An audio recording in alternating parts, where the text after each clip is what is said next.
12ویں arts اور science کے عزیز طلباء و طالبات، 12ویں جماعت کے نئے نصاب کے مطابق اضافی مطالعے کے تحت ہم صنف خاکہ نگاری کا مطالعہ کر رہے ہیں۔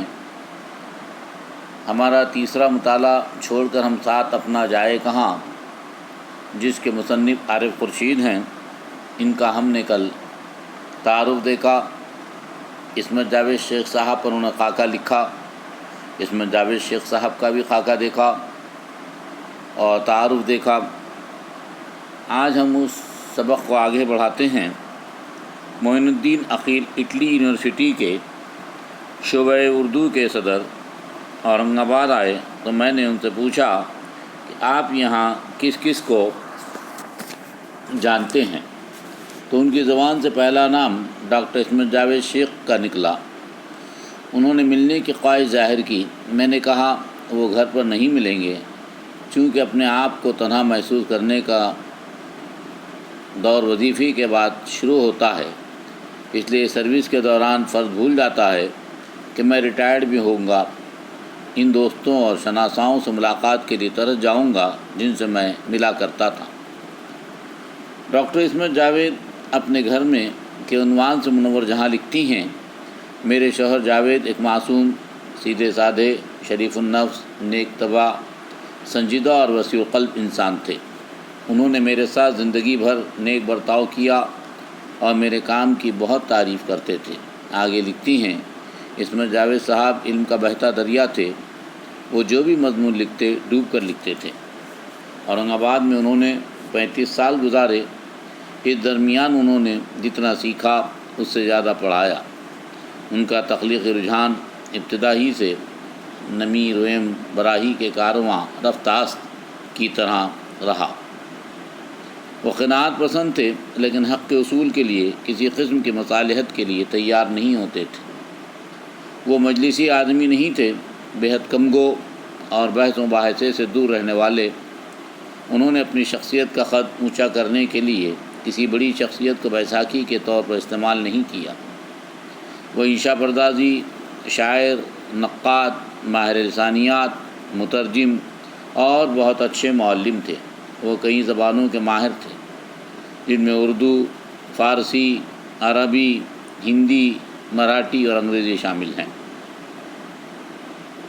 پروفیسر عبدالستار دلوی اپنے مضمون ڈاکٹر عصمت جاوید کی ترجمہ نگاری اور زباندانی میں لکھتے ہیں، عصمت جاوید صاحب کا اورنگ آباد کے گورنمنٹ کالج میں تبادلہ روشنی کی کرن ثابت ہوا اور انہوں نے یہاں آ کر علمی فتوحات حاصل کی۔ عصمت جاوید صاحب بہت اچھے شاعر تھے، مطالعہ وسیع تھا، تنقید سے دلچسپی تھی، مگر زبان و بیان کے بارے میں ان کا طرز فکر روایتی تھا۔ وہ زبان کے تعلق سے جدید لسانیات کے اصولوں اور انداز فکر سے ہمیشہ مجھ سے اختلاف کرتے رہے۔ یوں بھی عمر بھر میں ان سے چھوٹا تھا، اس لحاظ سے بھی مجھ سے اختلاف کرنا ان کے لیے جائز تھا۔ وہ صدر شعبہ تھے، اپنے جونیئرز کی باتوں سے اختلاف کرنا اور اپنے علم کا اظہار کرنا ان کا مزاج تھا، مگر آہستہ آہستہ انہوں نے بھی لسانیات پر چند بنیادی کتابوں کا مطالعہ کرنا شروع کیا۔ ان کی لسانیات سے دلچسپی کا یہی پس منظر ہے، وہ اب مشرف بلسانیات ہو گئے ہیں۔ زبان خلق و نقار خدا سمجھو، کہتے ہیں کہ ان کی ذات سے ہر کسی کو فائدہ پہنچا۔ وہ اپنے آپ سے خود بھی مستفید ہوتے رہے۔ وہ ہر اس شخص سے رابطے میں رہے جس سے کام ہوتا اور جس سے کام نہ بھی ہوتا۔ آخری زمانے میں بڑی مایوسی کی گفتگو کرتے تھے۔ زندگی کے آخری چند دن رہ گئے تھے۔ میں اور شاہ حسین نہری ان کی عیادت کے لیے گئے۔ ان کی حالت دیکھ کر شاہ حسین نہری رونے لگے۔ میری آنکھیں بھی نم ہو گئیں۔ انہوں نے بہت پرسکون لہجے میں کہا، روئیے مت، وہی ہوگا جو منظور خدا ہوگا۔ ہم دونوں کچھ دیر پلنگ کے قریب بیٹھے، پھر بھاری دل اور وزنی قدموں سے لوٹ آئے۔ ان کے نئے مکان دلرس کالونی سے اپنے گھر تک کسی نے کوئی بات نہیں کی۔ خدا جانے ہم کیا سوچ رہے تھے، یا شاید ذہن سوچ و فکر سے آزاد ہو گیا تھا۔ جو لوگ اس دار فانی سے چلے جاتے ہیں وہ اپنی خوبیوں اور خامیوں کے ساتھ یاد آتے ہیں۔ عصمت جاوید شیخ جیسی شخصیت کو فراموش کرنا آسان نہیں۔ اردو ادب کو تو اپنی بقا کے لیے انہیں ضرور یاد رکھنا چاہیے۔ عزیز طلباء و طالبات، یہ تھے ڈاکٹر عصمت جاوید شیخ صاحب، جن پر عارف خورشید صاحب نے طبع آزمائی کی اور ممکن جہاں تک ان کی معلومات تھی اس مختصر مفید خاکے میں پیش کیا۔ میں اعادے کے طور پر یاد دہانی کے لیے ڈاکٹر عصمت جاوید شیخ کا تعارف ایک بار پھر پیش کر دیتا ہوں، کیونکہ اردو ادب کی معنی شخصیت ڈاکٹر عصمت جاوید شیخ کو بلانا آسان نہیں۔ ڈاکٹر عصمت جاوید کا نام عصمت اللہ اور قلمی نام عصمت جاوید تھا۔ وہ 2 اگست 1922 کو پیدا ہوئے۔ ان کی تعلیم و تربیت بہت عمدہ ماحول میں ہوئی۔ انہوں نے ممبئی کے انجمن اسلام میں ابتدائی تعلیم حاصل کی۔ اسماعیل یوسف کالج سے BA کرنے کے بعد وہ اورینٹل ٹرانسلیشن آفس میں ملازم ہو گئے۔ 1954 عیسوی میں الفسٹن کالج ممبئی سے درجہ اول سے MA کیا۔ 1958 میں وہ ودربھ مہا ودیالیہ امراوتی میں صدر شعبہ اردو مقرر ہوئے۔ 1967 عیسوی سے 1980 تک وہ اورنگ آباد کے گورنمنٹ کالج میں صدر شعبہ اردو، فارسی اور مراٹھواڑہ یونیورسٹی میں اردو کے پروفیسر انچارج اور ریسرچ گائیڈ بھی رہے۔ اس عرصے میں وہ SSC بورڈ پونا کے بورڈ آف اسٹڈیز اور بال بھارتی کے بالترتیب کنوینر اور چیئرمین رہے۔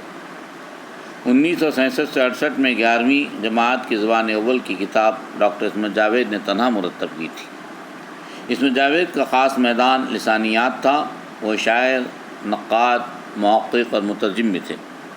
اردو عروض پر انہوں نے کافی کام کیا۔ وہ ادبی حلقوں میں بے حد مقبول تھے۔ عصمت جاوید کی تصانیف میں چند کے نام اس طرح ہیں: فکر پیما، لسانیاتی جائزے، اردو پر فارسی کے لسانی اثرات، نئی اردو قواعد، قلب ماہیت، تلفظ نما اردو لغت، اکیلا درخت، شعری مجموعہ، اسرار خودی، اقبال کے اسرار خودی کا ترجمہ، اکثر رموز بے خودی، اقبال کی فارسی مثنوی کا منظوم ترجمہ۔ مراٹھی آموز اہل اردو کے لیے مراٹھی گرامر باقیات عصمت جاوید بعد از مرگ شائع کی گئی۔ 19 اگست 2002 کو ان کا انتقال ہوا۔ عزیز طلباء و طالبات، یہ نئے نصاب کے اضافی مطالعے کے تحت خاکہ نگاری کا فن، صنف خاکہ نگاری کے تحت تیسرا خاکہ چھوڑ کر ہم ساتھ اپنا جائے کہاں، جس کے مصنف عارف خورشید ہیں، اور انہوں نے ڈاکٹر عصمت جاوید شیخ صاحب کی شخصیت پر اپنا خاکہ مرتب کیا جو ہر لحاظ سے قابل ستائش ہیں۔ تو عزیز طلبہ، آج اضافی مطالعے کے تحت ہمارا تیسرا خاکہ چھوڑ کر ہم ساتھ اپنا جائیں کہاں ختم ہوتا ہے۔